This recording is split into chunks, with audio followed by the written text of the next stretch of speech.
What's going on, you guys? Welcome to It's Real to Us, the wrestling podcast. I am Anthony the Mark, joined alongside Tony the Father. What's going on, everybody?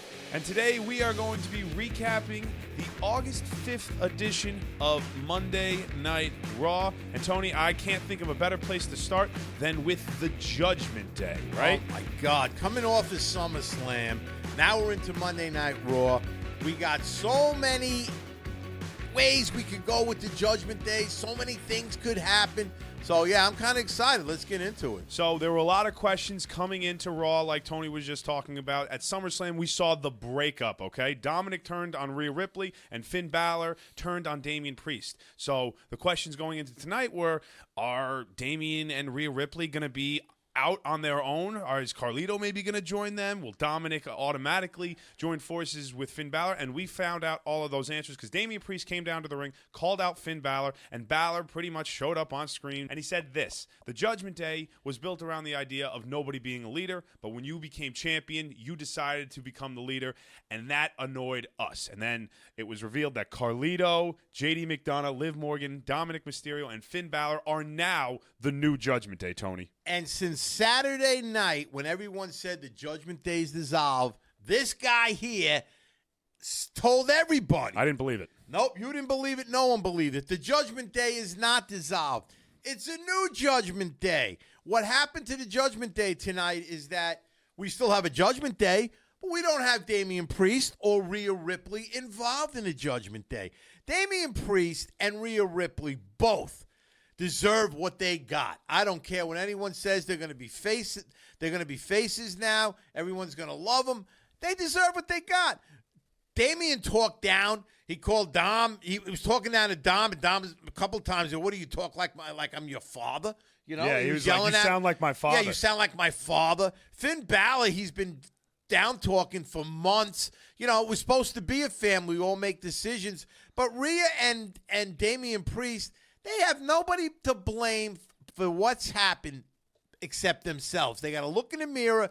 They caused what happened. And good for Finn Balor, good for McDonough, good for Dom, and good for Carlito and Liv. They have a new family, a new Judgment Day, and I couldn't be more happy. I'm excited to see where this is going to go. Everyone right now thinks Damian is big and bad, Rhea's big and bad.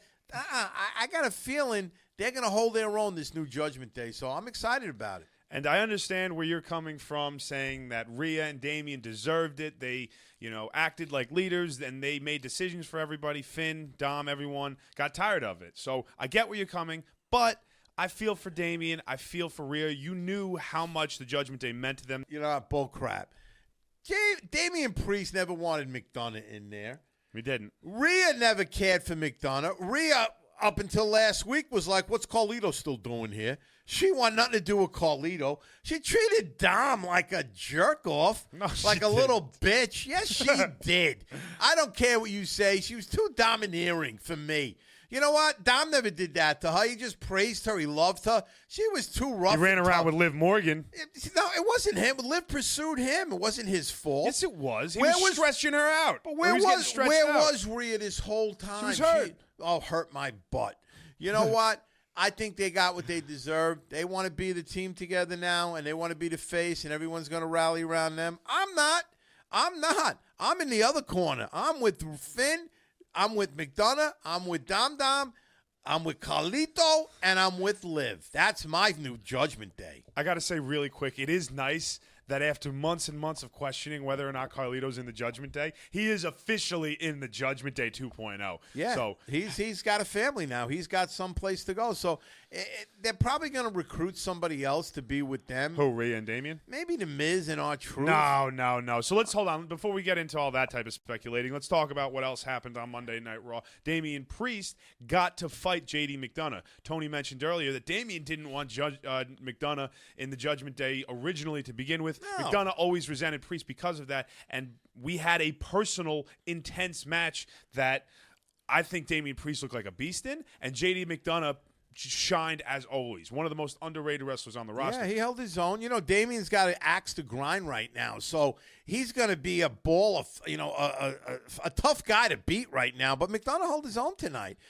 Priest was fabulous in the ring tonight, and I give Damian. I'm not a big Damian Priest guy, but I'll give him credit. The last month, maybe not his in-ring work, but now his in-ring work is a lot better, but his promos have been getting better, his wrestling's been getting better, so he's starting to find his lane right now, and he held his own tonight. He was pissed. He's a man on a mission. You saw when it was 4-on-1, and he fought his way out of it. So eventually the match ended up breaking down once Finn Balor interjected himself, caused a disqualification, and as Tony said, it was basically a 4 or 5-on-1 where Carlito, JD, Finn, and Dominic were holding Damian Priest down. But the anger in his eyes when he saw Finn Balor was enough to combat all of these different men. Oh, the adrenaline. His adrenaline was flowing. He was like one of those guys you see one of these cartoon characters got like 100 guys on him, and then he just flexes and they all bounce off. He had the adrenaline going. There was no stopping him. He had the adrenaline going, and he had the crowd behind him. I tell you what, Damian Priest as a babyface, if tonight was any indication, is going to work.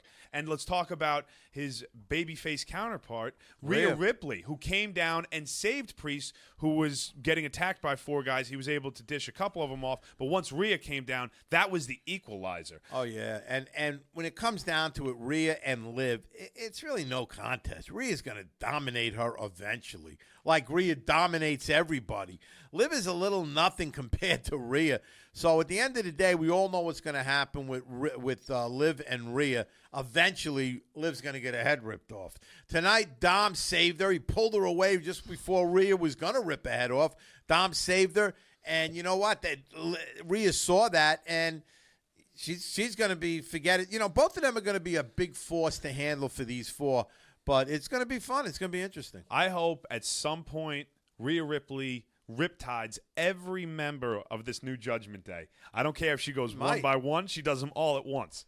I want Carlito to take a riptide. Dominic, Liv, Finn Balor, JD McDonough. I want her to get her hands all over this new Judgment Day. But let's talk about the numbers, okay? Tony and I, Tiny Mike, Nathan, we were all predicting a civil war between the Judgment Day where it would be 3-on-3 with Dominic in the middle. It's a 5-on-2 right now. So as big and powerful as Damian Priest and Rhea Ripley are, realistically, they're probably going to need some backup, right, Tony? Yeah, well, maybe not. It's kind of like a David and Goliath right now because the 2 big figures are together. The big woman and the big guy are together. So it's kind of like it might be a fun way that we could have Damian versus Dom, Damian versus JD McDonough versus Finn. But eventually the numbers games are going to catch up. Well, and but I think they need that numbers game to make it more equal because you have the 2 most powerful people together and the others are just, you know what I'm saying? Tony, it's a 4-on-1 with Priest. He needs help. I don't care how strong he is. He's going to need somebody. Yeah, maybe, like I said, R-Truth or somebody like that who wanted to be in the Judgment Day. Maybe they can con him into it. I don't know. There's going to be something going on here. But I think for a while you're going to see just Finn. I think you're going to see Damian Priest and Rhea with that adrenaline, with that anger, be able to come over a 5-on-2. That's what I'm saying. I think they're going to be able to do it. You might see a mixed tag team where Dom and Liv are going to fight Damian and Rhea, something like that. Yeah. Then you might see Rhea versus Liv. Then you're going to have Damian versus McDonough like tonight. Maybe next week Damian's going to fight Dom. So, I don't know if you're going to have another piece of the puzzle added here. Yeah, it seems like there's a bunch of different ways that they can mix and match to give us a whole bunch of different stories and matches over the next handful of months. If somebody gets interjected, remains to be seen. But what do you think about this entire storyline? What do you want to see happen? What are you excited for most? Let us know. Reach out to us. You can find us on X, Instagram, and TikTok at It's Real to Us. And over on YouTube, we are at It's Real to Us 1. So that was the Judgment Day, but there was 3 hours of television, and it was all pretty much entertaining. So let's dive into how Monday Night Raw kicked off, Tony. And that was the ring general Gunther celebrating his World Heavyweight Championship victory at SummerSlam and then getting cut off by the Viper Randy Orton. He wants his rematch after King of the Ring. Randy should have won that match, and it really a lot of people think, and we all saw it, he wasn't pinned. So he came out tonight, and he basically asserted himself as that front runner. Damian Priest just got pushed into a different thing. He's not going to even see. I don't think Damian is going to see another title shot versus Gunther anytime soon. It's not going to happen. So we got Randy Orton versus Gunther at Bash at Berlin. And I think that was very smart with Triple H and what they did tonight. They injected Randy Orton, one of the made guys, one of the big stars, right out of the box. You got a blockbuster match versus Gunther. And I'm happy to see that at Bash at Berlin versus seeing Damian try to win his title back, which we all know is not going to happen at Bash at Berlin. Mm-hmm. You know what? Randy's probably not going to win, but you know what? He's got more of a shot than Damian does, and it injects Randy Orton. It's, you know, he's a superstar.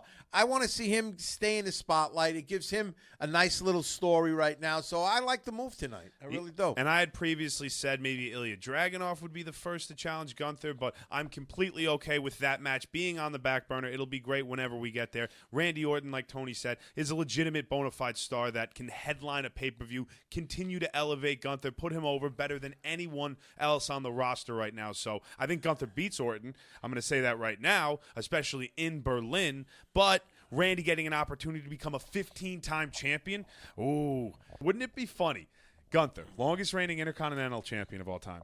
What if he was the shortest reigning World Heavyweight Champion of all time and he loses to Randy? It could happen. You know, I don't think they're going to take the title off of Gunther to put it on Randy.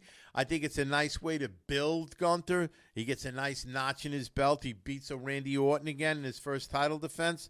And Randy's also from SmackDown. Yeah. So you don't have to worry about seeing him every week. They're not going to have their back and forths. It might just be one more time Randy shows up or Gunther shows up, and then you're going to have the match. So, you know, I'm going to be rooting for Randy Orton to beat Gunther. I really am. But do I think it's going to happen? Probably not. But I'm looking forward to the match because their last match at King of the Ring was great. Yeah, I completely agree. So Randy versus Gunther Part 2 coming up soon. I really don't like that he's on SmackDown. He just shows up on Raw. And, you know, he's Randy Orton. I get he can do that. But A-Town Down also showed up later in the night there on SmackDown. I like when the brands are separate, so I hope that this was just a one-week thing. But anyway, we're going to move on. Very excited to see that match. But we heard from CM Punk, who was live and in living color on a Monday night. Cult of Personality just erupted the arena. And Punk, despite losing at SummerSlam to Drew McIntyre, said he felt good. He was excited that his body held up. He called Drew McIntyre out for a fight right then and there. Let's get the second one going. But unfortunately, his challenge was met by Seth frickin' Rollins, who came out looking like Adam Hangman Page. He took off the cowboy getup and got in the ring and was ready to square down and fight CM Punk. Then, of course, Drew McIntyre came in right before they came to blows and irritated CM Punk. Punk ran after him. So let's talk about that before we get into the Bronson Reed, Seth Rollins beatdown after. Yeah, CM Punk came out tonight. He was pissed off. He still wants Drew McIntyre. He wants a piece of him. He wants to get his bracelet back for his dog and his wife. And, you know, he doesn't want to end the story, so he wants to keep it going. Drew doesn't need to keep it going because it's been going for 4 months, Drew and CM Punk. I'm kind of glad it came to an end, and I'm glad that Drew pinned him. I really am. I think it was time, and I think Drew got his just. CM Punk cost Drew 3 different titles over the last 4 months, and I'm glad he pinned him. Now, Seth Rollins has always had an axe to grind with CM Punk. Seth Rollins and CM Punk don't like each other outside the ring. Seth Rollins is not a big fan of CM Punk. He doesn't like what he's done. He calls him by his name, Brooks, you know. So I think that Seth Rollins tonight was really focused on CM Punk. And it caught CM Punk off guard a little bit because his focus is on Drew. Then Drew interjects, and he's kind of like laughing it off, this and that. You know, he's making fun of it. And then he's getting CM Punk all riled up. Punk runs out of the ring to go attack Drew. Drew takes off. I think that this was a nice next chapter in the rivalry for Drew and CM Punk. People were talking before Monday Night Raw, is Drew going to go after the world title? We found out definitively, no, him and CM Punk will fight again. And CM Punk is funny. He entertains me just because of how angry he gets over the bracelet. It's like it sets him off. It reminds me of Marty McFly from Back to the Future. If you call him Chicken, he's going to fight you. Well, not for nothing. What movie did we talk about? He's fucking John Wick. Remember when what they do? They killed John Wick's dog, he's and John Wick killed 5,000 people because you killed my dog. Every time you're about to kill someone, this is what you get because you killed my dog. CM Punk is the same way with the bracelet. He's like John Wick. It's just that that button that pushes him that right way. So like I said, it's nice. I thought Drew and CM Punk. They're obviously going to keep going now. There's going to be something else down the road with what happened tonight. So, it's a good dynamic between those two, and I'm looking forward to what they got going on. And Seth Rollins is going to be involved, we think, in some way, because Rollins originally came out and he was ready to fight CM Punk. But after Punk ran after McIntyre, Bronson Reed came down from out of nowhere. We saw him earlier in the night. He was talking to Pierce. How come I'm not on the show? I beat Sheamus last week. I should be featured. So he went out and he featured himself. He attacked the former World Heavyweight Champion and hit the vicious tsunami 6 times. It was brutal. Rollins was spitting up blood. And, Tony, I know this caught you by surprise. Yeah, total by surprise that Bronson Reed went off on Seth Rollins. I know Bronson Reed's got a bone to pick, and he's a great wrestler, Bronson Reed. He's a big guy. He moves around. He reminds me of Bam Bam Bigelow, if anybody remembers Bam I love Bigelow. that comp. That's a great comparison. He's a big guy like Bigelow. He can move like Bigelow. So, he had an axe to grind tonight with anyone, and Seth was in the wrong place at the wrong time. But I don't get the book because the way I looked at it, this is going to take Seth out. I think he's hurt. That's the story. You saw him spitting up blood. He was rushed to an ambulance. So is he going to open up his shirt with a big Superman next week and come out and be Superman again?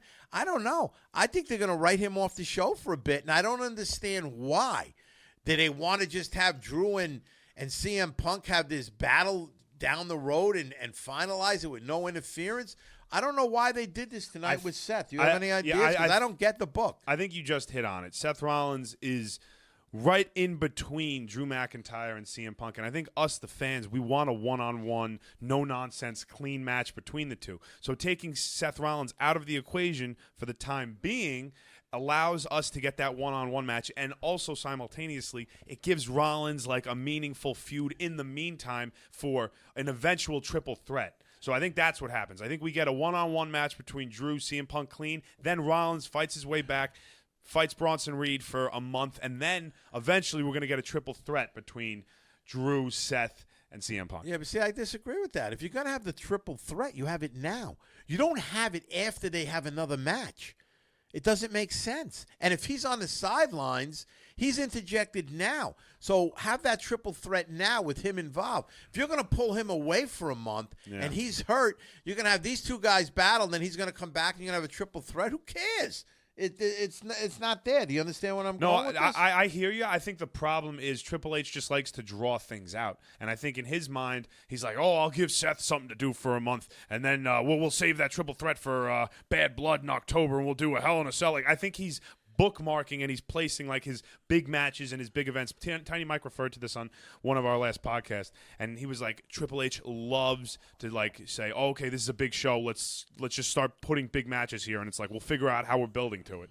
Yeah. See, the way I looked at it, Drew pinned CM Punk the other night. Regardless of how it was done, he pinned him. And it's the first time in 4 months that Drew can actually say he got over on CM Punk. Because CM Punk cost Drew 3 different titles. 3. So I kind of like the pin. I'd like the Drew to get the match. And now I wanted to get Seth injected because my big match I'd like to see down the road is Seth and CM Punk. That's what I want to see. Mm-hmm. So, well, I don't know. Like I said, I don't know why Bronson got involved tonight. Do I want to see Seth and Bronson Reed going forward? Not really. It could be a good match, but I don't know. I'm a little confused with the book, so we'll have to wait and see. Yeah, I agree with Tony. I think I'd want the triple threat right now, but in my head, I'm just trying to make sense of it, and that's what I'm coming up with is that Triple H is waiting for it. So while we wait on that answer, let's go ahead and let's talk about the main event, because for the first time, we saw the Wyatt 6 in action in a WWE ring. They took on the newly named American-made, led by Chad Gable, with the Creed brothers, Julius and Brutus. And we saw Eric Rowan, Dexter Lumis, and Joe Gacy work in tandem like a great team and pick up their first win as a team. You got to like Chad Gable and the Creeds. They came out with those spandex tights. They look great. They did look good. They look good. They look like Olympian athletes. They had with new the Olympics, music. with the Olympics going on now, so they had the right look going on. But there's one guy tonight that just impressed the shit out of me. Dexter Lumis. This should have been his character years ago. Lumis could have been somebody. He's got he's got that look now. He moved in the ring. He looks like he lost a little weight. Yeah. He slimmed down a little. He was moving quicker. I was so impressed with Lumis tonight. Gacy, Lumis, Eric Rowan, tremendous job tonight in the ring. I got to tell you, the scare factor has been there with the Wyatt Six all along these last couple of months. But I was a little worried seeing, Eric Rowan, Dexter Lumis, Gacy in the ring as wrestlers. Mm-hmm. Was I going to be bored? The scare factor is one thing, wrestling's another thing. These guys performed way better than I thought they were going to perform. And how can you not like Eric Rowan, what he did tonight for Harper? And he did yeah. That was all for Luke Harper, and that was, Eric Rowan, Luke Harper, and Bray Wyatt. Those three guys were tight for a long time. So this meant a lot to him tonight, and, it was great. I love the Wyatt Six. I'm sold. I want to see more of them. Nikki Cross has been tremendous, I think. And, what can you say about Bo Dallas keeping his brother's memory alive? Good for you, Bo Dallas. Wyatt Six, I hope they're going to be together and around for a long time. I just hope that they pump the brakes a little so we can stretch it long. I don't want to see him every week wrestling. I don't want to see him every week doing this, doing that. Stretch it long because I want long-term in the Wyatt Six. So we'll see exactly what direction the Wyatt Six go in, but they're off to a very hot start because obviously they can't miss television whenever they're on. But now, this week in the ring, they didn't squash American Made, but they beat him. Gable and the Creeds got very, very little offense in. This was a showcase for Rowan, for Gacy, and for Dexter Lumis, and they looked fantastic. So not enough good things to say about Uncle Howdy and the Wyatt family, so very excited to see what they do next. A couple of other things that happened on Raw. Sheamus took on Ludwig Kaiser, and Pete Dunne once again injected himself with the shillelagh, but this time Sheamus was able to avoid him, beat Ludwig Kaiser, pick up a very, very big win. Just a nice, hard-fought contest, yeah, right, Tony? Pete Dunne is just, he's got a thing for Sheamus now. He's mad as hell for what happened, how their dynamics blew apart. So I think you're going to see Dunne versus Sheamus in Bash at Berlin, and I wouldn't mind seeing that. That's going to be kind of great. That's a match that's going forward. Both of the guys are from overseas. One's from England, one's from Ireland. So, Dunne's from England and Sheamus is from Ireland. So Germany is a nice place for those two guys to have a match, and I think that's what's going to happen. So, yeah, and I'm a big Sheamus guy. I got a dad's bod. Sheamus has got a dad's bod now. He came back from the injury. He doesn't have the same gas anymore. He gets out of breath. He's not as powerful with his moves. But you know what? He's one of my all-time favorites. So good for Sheamus. He picked up the W tonight. And I hope he gets another one against Dunne at Bash at Berlin. You are disrespecting the Celtic Warrior. My man puts on banger after banger after banger, and if him and Dunne do fight at Bash in Berlin, it's going to be incredible. And this is a nice little feud that has story, intensity. They're going about this just 100% the right way. I do think Dunne needs to win the match if he's going to go. If he's going to be a superstar in the future for years to come, this could be a career-defining moment for him. Surpassing his mentor. Yeah, Sheamus is at the point probably where he's going to be putting more people over than winning matches. But this was a big win for Sheamus. But how could you not want to see Sheamus one more title run someplace? I would love it. The Intercontinental title. That would make him a Grand Slam champion. Yeah, anything. I want to see Sheamus. I hope he gets another run as another title.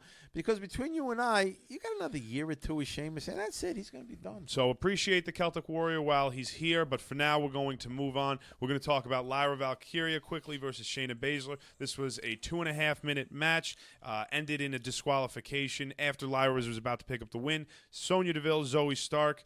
interfered. Damage Control then came down as baby faces for a second or third consecutive week and chased off the heels. So continuing to build upon that. Not really much to say about the match. They was too quick to get anything going, so we're just going to gloss over it. We're going to go over to Dakota Kai.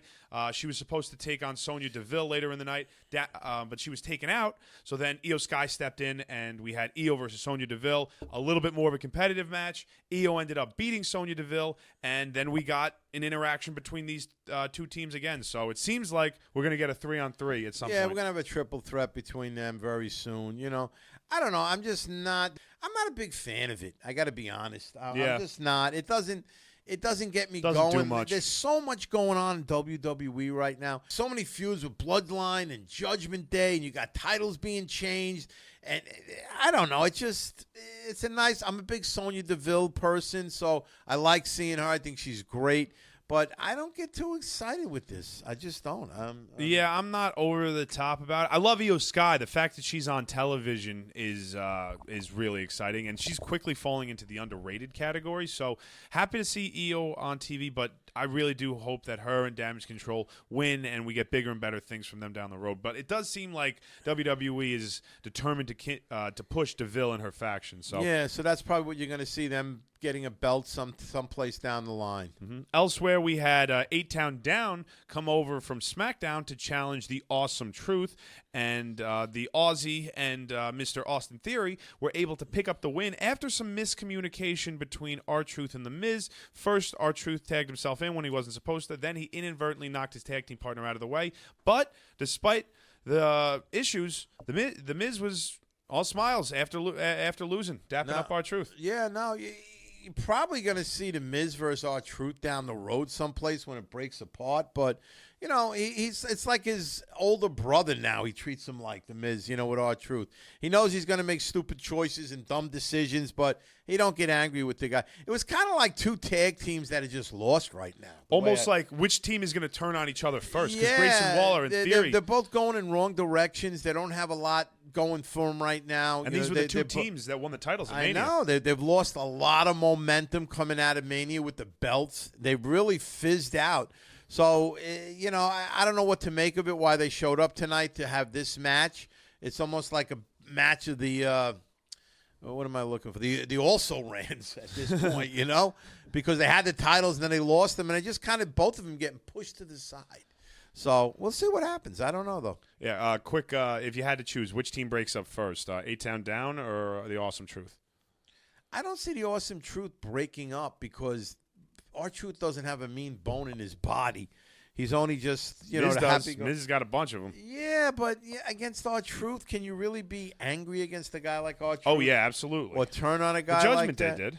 Yeah, but still, he was never really, but they never really, All right, I'll make you a bet. I'll bet you that the Awesome Truth break up before 8-Town Down. No, I would say the other guys could break up because, So you like that bet? Yeah, I'll take that bet. $10. You got to bet. $10. You heard it here first on It's Real to Us. He's got 8-Town Down breaking up first. I got the Awesome Truth. So we'll see what happens there. A couple other things that happened on Raw. We saw the AOP versus the New Day. This has been a feud that's been building for a few weeks now. The Final Testament has tried to lure Xavier Woods away from the New Day and Kofi Kingston. But this week, Kofi was back, and he had backup. And even though the numbers game was against the New Day, the playing field was even when Odyssey Jones showed up and laid waste to everyone. Tony, what was your impression seeing this guy? You know what? It was nice to see they finally have somebody else in their corner. I guess Big E's not coming. Imagine how great it would have been if Big E came out tonight. Yeah. That would have been incredible. So, what's his name? Odyssey? Odyssey Jones. Odyssey Jones, I'm going to lie. I've seen him once or twice, but I don't know a lot about him. But I guess Kofi recruited him. He's a friend of Kofi, so they needed backup. It's been what, 1, 2, 3, 4 on 2 for how much longer? A very, very long time. Yeah, and you know one thing that was a little weird about it at the end, Xavier Woods wasn't excited that he had help. He was almost annoyed. It almost looked like he was bothered. So maybe he's going to flip on Kofi. Who knows? And go to the other side. That would be so incredibly sad. The New Day have been together for over 10 years, and if Xavier and Kofi were to split with Big E, neck injury, most likely never wrestling again, that would be an end of an era. So is that the direction they go? I'm not 100% sure. No, I hope not, too, because of that, because of, we don't want to see that, but didn't he seem a little annoyed? Oh, 100. No, Xavier was disrespected. Yeah, he was like, who are you? Kofi brought Odyssey in to help him. He's wearing the New Day shirt, and Xavier wasn't even consulted. You're going to do this without talking to Woods? Who are you, Kofi? You just hire up? So I get where Xavier's coming from if he's frustrated. He didn't really say anything or confront Kofi. He really just kind of had a look on his face of disgust. So that is something to monitor moving forward, but that is for another week, because that is everything that happened on Monday Night Raw. Although, actually, I guess I could mention that Sami Zayn and Jey Uso had a backstage segment where Zayn mentioned that he's got a rematch next week against Braun Breaker for the Intercontinental Championship, and that Jey Uso wants to go after the tag team titles with Sami Zayn. Yeah, so that's probably where you're going to see Jey. And I don't see Sami Zayn beating Braun Breaker and taking the title back. Makes no sense. So I see something happening in that match where Sami loses, but he saves face. And he's going to move forward now maybe with Jey Uso, or what I think is going to happen eventually, Jey Uso and Sami are going to be part of the new bloodline with Roman. Yeah. That's going to happen down the road. I hope that's what happens because then it sets up the big War Games match. But we got to see. There are a lot of different moving pieces in WWE, and things There's a lot going on. Yeah, a lot going on. Things Friday change night on a dime, too. SmackDown, you got Roman back now. Roman's going to be LA back. Knight took the title now. You got a new champ on SmackDown. Yes. And he's going to be a fighting champ, not like Logan Paul. Mm-hmm. So you got a lot going on. Wrestling's great right now. It had a little lull. And then I love the show. I loved SummerSlam. And coming out of SummerSlam, we started out great. So let's see which way it goes. But it was a great show tonight, and I'm happy. Yeah. I'm content. I'm going to go to bed happy tonight. I'm going to bed happy tonight, too. So that was Monday Night Raw, August 5th, 2024. Hopefully you're caught up. If you got any questions, feel free to reach out to us. You can find us on X, Instagram, and TikTok at It's Real to Us. And on YouTube, we are at It's Real to Us 1. And I implore you, please turn on notifications because you are going to want to watch every single video we put out. If you're a wrestling fan, you're going to love this account. We do watch-alongs for Raw, SmackDown, podcast, following for the next day. Games every single week. We're here for PLEs, and we're only getting bigger. We're just getting started. The creativity, we've got it, okay? Tony was wearing a Carlito outfit earlier today. It was hysterical. Yeah, if you watched our live show tonight, I had my Carlito outfit on. I told everybody the week before. I showed up with the Carlito wig. Everybody loved it. Gave me marks on my head. The wig was too tight for 3 hours. I had it on my head. I had a heartbeat in my head because it was too tight. But it looked great. So check out the live show. If you haven't seen the live show, go back and play it. You can play it. It's out there. You could run it whenever you want. We're going to have to do a photo shoot with that wig. Yeah, that's fine. That's fine. I want to use that photo on the website. Yeah, that's great. That's always good. Yeah, I love dressing up. I love doing comical stuff, so it's great. Good. You know what I found, actually? And I don't have the heart to throw it out. It was that bag face. You remember that bag video we made? Oh, I did the unknown comic. Yeah, the unknown wrestling comic. Yeah. One of the first videos I ever put out was Tony telling a joke, and he was wearing a bag over his head, and he was called You should post that back out now. See what happens. Maybe. We should just bring that back. Do you remember what the joke was? No, I forgot what it was. What do you get when you cross The Undertaker and Becky Lynch? You get a dead man. Remember to follow for more wrestling jokes from the unknown wrestling comic. I tell you, I get no respect. A dead man you get. You get a dead man. He's Tony the Father. I am Anthony the Mark. Thank you for watching It's Real to Us, the wrestling podcast. And we will see you next time, my friends. On It's Real to Us. Have a great night, everybody.